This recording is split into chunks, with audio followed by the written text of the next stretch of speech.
Bipolar disorder is one of the most misrepresented conditions in cinema. These 7 films are the exceptions. In 1998, a book was published that examined psychiatric disorders through the lens of cinema. Danny Wedding's Movies and Mental Illness analyzes film characters and their psychological conditions using DSM-5 criteria as a clinical reference framework. Today, we look at the 7 most realistic portrayals of bipolar disorder in cinema, chosen by the science, not by the box office. The nudity, the parking lot, I admit it. It was a mistake. It was wrong, it was lame, it was obvious. And therapeutically, it was completely useless because, Michael, I swear to you, I could stand here and tear off my fucking skin. Michael Clayton, 2007. Arthur Edens is the top litigator at one of New York's most powerful law firms. He is also bipolar. For years, his illness is controlled by lithium, and for years, no one needs to know. Then he stops taking it. Tom Wilkinson's portrayal of Edens's manic break is clinically precise. During a deposition in a $3 billion case, he strips off his clothes and begins speaking with pressured speech and grandiose thinking. Wedding's book specifically cites these behaviors as accurate representations of a full manic episode. The film's clinical contribution is not the breakdown itself, it's the before. Edens functions at the highest level of his profession for years, medicated, managed, invisible. The disorder only becomes visible when the medication stops. Wedding's book highlights this directly. The film illustrates the critical importance of medication adherence for anyone with bipolar disorder. That gap between stability and collapse is one of the most honest things any film has shown about this illness. What the fuck? Stupid fucking book. Silver Linings Playbook, 2012. Pat has just been released from a psychiatric hospital after 8 months.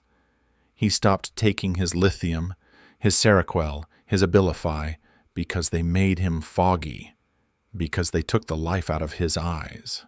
There is a scene early in the film where Pat and Tiffany compare notes on their medications, which ones flattened them, which ones made them lose their sharpness, which ones they stopped taking, and why. That conversation works because both characters know exactly what the other is talking about. Tiffany, played by Jennifer Lawrence in an Academy Award-winning performance, is a young widow who has been managing her own psychiatric history and her own medication with the same complicated relationship to treatment that Pat has. It is a 2-minute conversation that captures something most films never attempt: what it actually feels like to be medicated for a serious psychiatric disorder. Bradley Cooper's portrayal of Pat's manic phase is clinically grounded. In one scene, he throws a copy of Hemingway's A Farewell to Arms through a window and bursts into his parents' bedroom at 4 a.m. to complain about the ending. Wedding's book cites this as a realistic depiction of bipolar I disorder in action. The film's one clinical limitation, which the book acknowledges directly, is that the depressive phase is never shown. Pat is either manic or recovering. The profound depression that defines the other half of the disorder remains off-screen. I was 18. I was the center of the universe. And I woke up one day, I was in a mental institution. I'm not normal. I've never been normal. Mr. Jones, 1993. Wedding's book describes this as a clear-cut illustration of bipolar I disorder. It earns that description scene by scene. Richard Gere plays Mr. Jones, a musician who climbs onto a construction site roof convinced he can fly.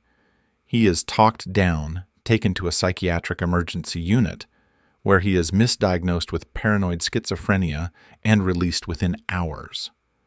The misdiagnosis is not a screenplay convenience. It is one of the most documented problems in bipolar treatment.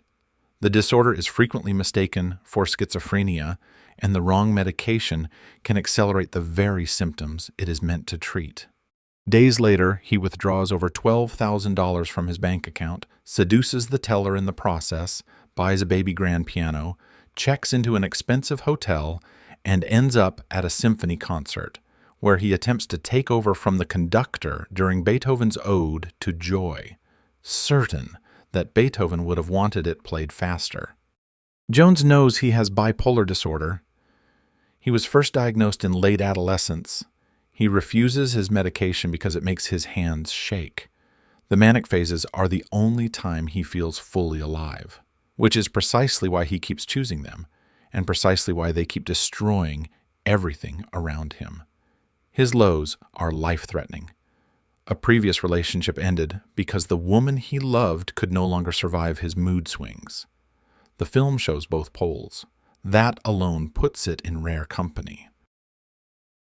Nikki, tell me, Nikki, don't be afraid to hurt my feelings.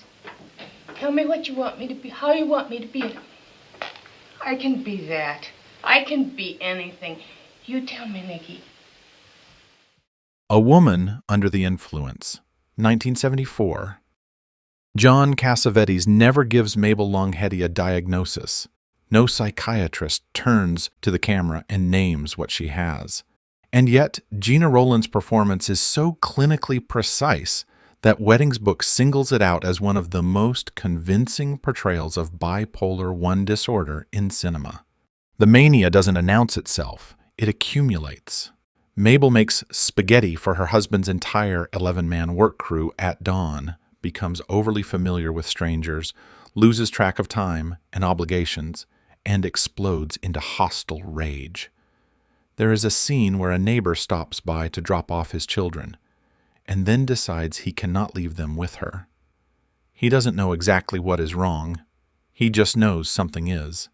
That moment captures something clinical language often fails to, the way mania registers on the people around the person before it registers as a diagnosis.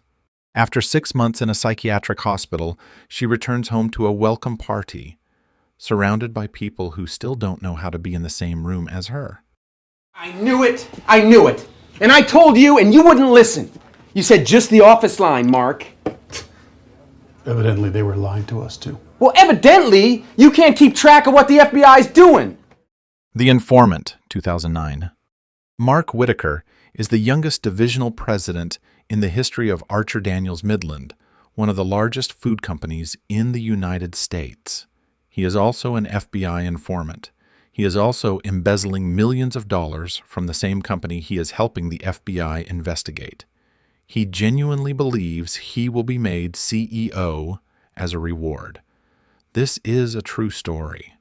Matt Damon's portrayal of Whitaker is built around a clinical reality that the film takes seriously. Bipolar disorder doesn't just affect mood. During manic phases, it distorts judgment so profoundly that a person can construct an entirely parallel version of reality and believe it completely.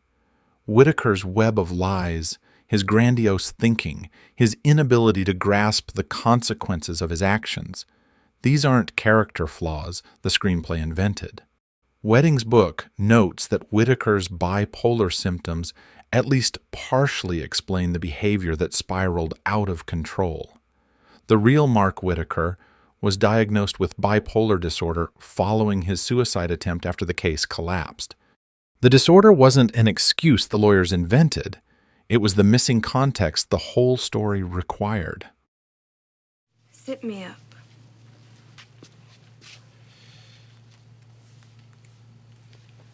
You know, zipping you up is not exactly what I had in mind. Blue Sky, 1994.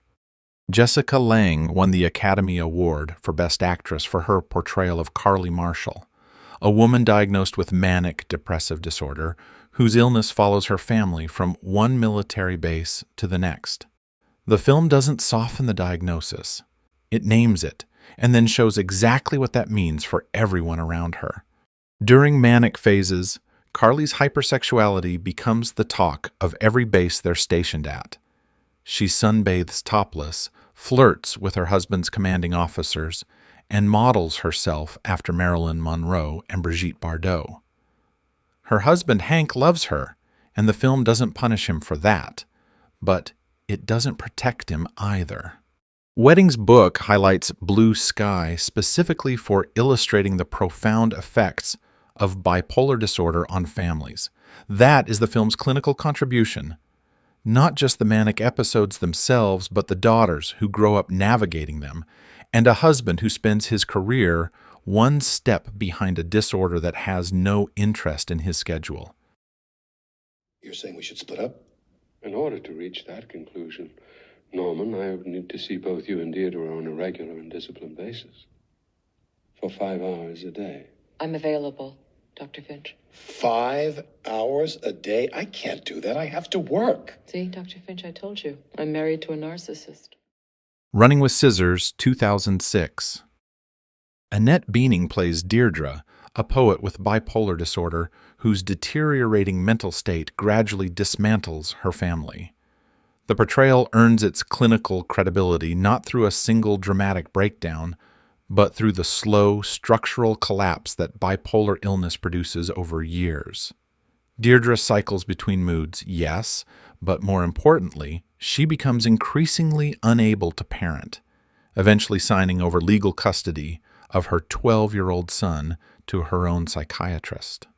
The film is based on the real-life memoirs of Augustine Burroughs, which adds a weight that purely fictional narratives rarely achieve. Wedding's book highlights this as one of the more accurate bipolar I portrayals precisely because it captures something most films miss: the long-term relational destruction. The manic grandiosity is present. Deirdre's obsession with her identity as a poet, her erratic judgment, but so is the abandonment, and the way a parent's untreated illness rewrites a child's entire childhood. Uncomfortable to watch. Clinically, that discomfort is the point. Most films give bipolar disorder a third-act resolution, a diagnosis, a medication, a recovery montage. These 7 didn't. They showed what the disorder actually does, to the person and to everyone around them. Thank you for watching.